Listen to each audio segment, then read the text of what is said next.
What if the people who hurt us most are the ones we loved the most?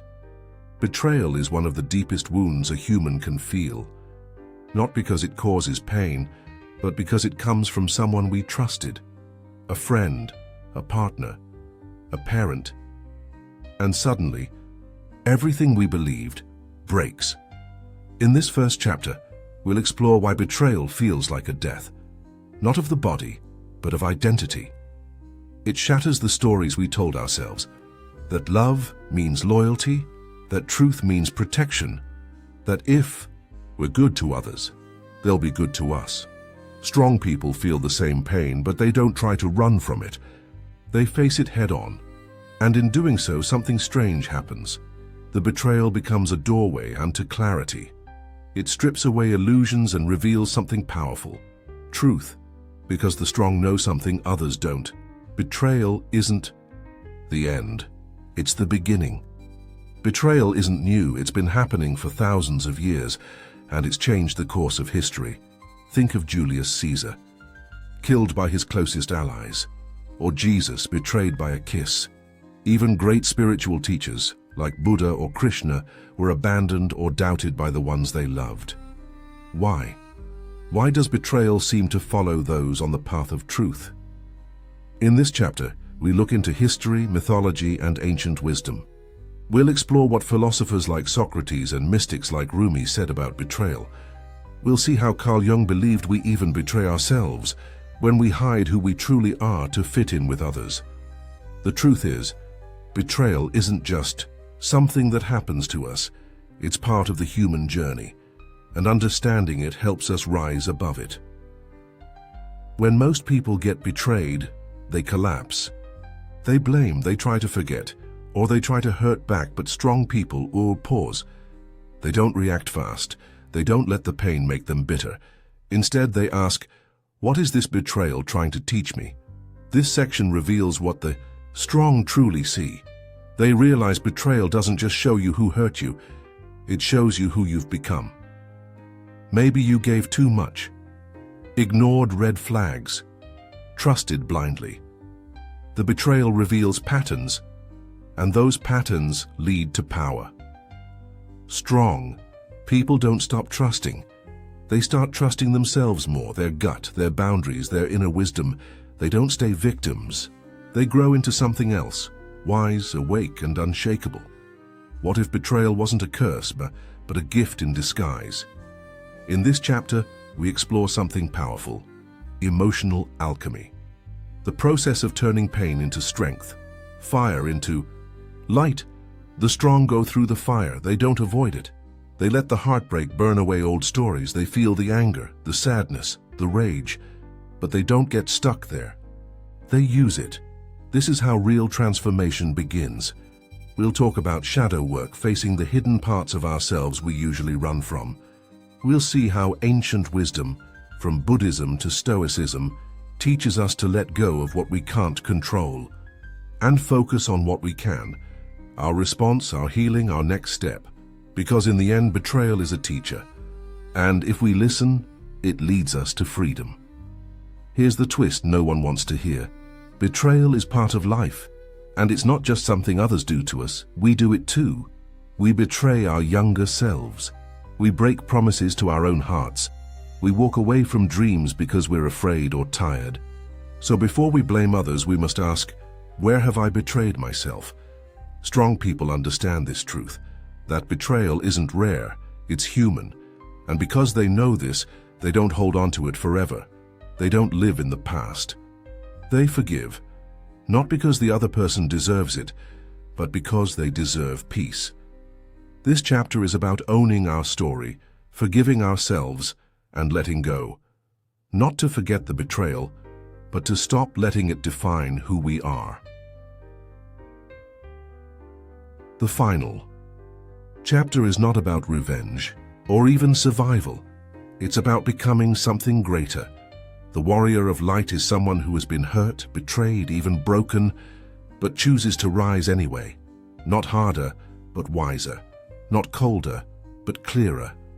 This is the person who no longer hides their heart, but also no longer gives it away blindly. They live with open eyes, strong boundaries, and a deep love for truth. So we end with one powerful question.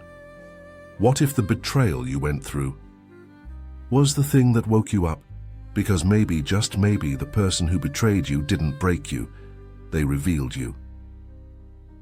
Betrayal isn't just someone turning against you. It feels like the world splits open. Someone you trusted, suddenly, becomes a stranger. A friend lies, a partner walks away, a secret is exposed. And in that moment, it's not just your heart that breaks, it's your whole idea of what's real. In this opening, we ask the hard question, why do some people fall apart after betrayal, while others come out stronger, wiser, and more powerful? We begin with a bold statement. Betrayal is the fire that reveals who you really are. It hurts, it's confusing, but for those who face it head-on, it becomes a doorway to something greater. This section pulls the viewer in with emotional weight and mystery, and sets up the journey ahead. You're not just going to understand betrayal, you're going to see it in a way you never have before. When someone betrays you, it feels like you lose more than just them. You lose a part of yourself. Who are you if the person you trusted most turns their back? This section explores that deep, hidden pain, because betrayal doesn't just hurt your feelings, it crushes your sense of self. We talk about the ego, the part of us that believes things will stay the same, that people will always be loyal. When betrayal strikes, the ego falls, and that collapse can feel like death. But hidden inside that collapse is a strange opportunity. Some of the strongest people in history, from Marcus Aurelius to Carl Jung, grew stronger after betrayal. They didn't run from the pain, they let it strip away their illusions. This part of the journey shows how strong people use the breakdown to discover who they really are, not who they pretended to be. Here's the truth. Strong people still feel pain, but they do something different with it.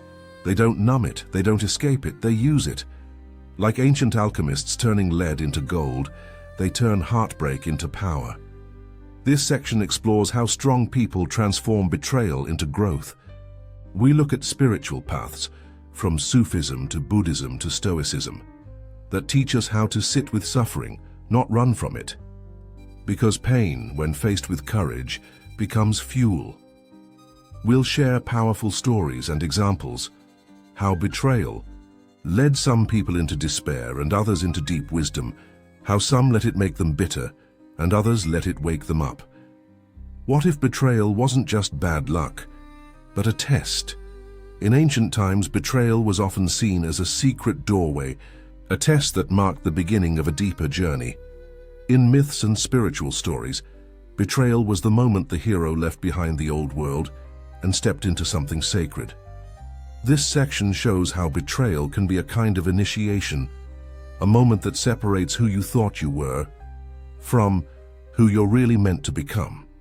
We explore myths like Osiris and Jesus, as well as spiritual figures like the Buddha, who left his life behind after a deep betrayal of comfort and illusion.